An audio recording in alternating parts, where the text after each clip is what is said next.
acknowledge a group of amazing next generation people in the room. I want to do this because I'm passionate about empowering that generation. You know, when I was their age, I had three main things that I worried about. What my hair was going to look like when I went to school, what clothes I was going to wear when I went to school, and what test I had at the end of the week. I did not need to worry about global warming. I did not need to worry about a global pandemic. I did not need to worry about school shootings. So I want everyone to please, once again, can we just give this wonderful group of people a round of applause for being here, for expanding their brains, and representing their generation. So I appreciate that. All right, now, let's go ahead and move on. How many in the room could use a little bit more brain power? Anybody? Anybody? A little bit? Okay, heads up, watch your plates, okay? Because these brains tend to have a mind of their own. They kind of go all over the place. Anybody else? Anybody else? You got some brains over here? Another one? Anybody else? Anyone? You want a brain?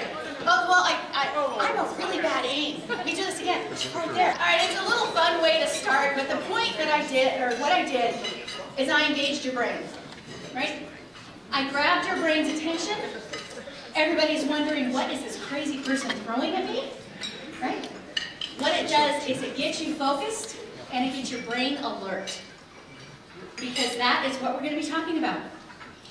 We're going to be talking about the neuroscience piece of leadership and, we lost that, of leadership and why it is so important to pay attention to the neuroscience and the neuropsychology. 2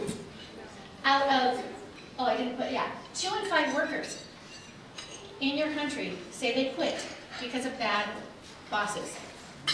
Is leadership an important thing to address? Yes. Absolutely. So we're going to talk about that from a neuroscience and neuropsychology point of view. Why? Because as John Rady, one of my favorite neuroscientists that I love to follow, he says a better understanding of how the brain works will help us get a better handle on who we are as individuals. And as leaders, on who we're leading. So it's important to understand the neuroscience and the neuropsychology.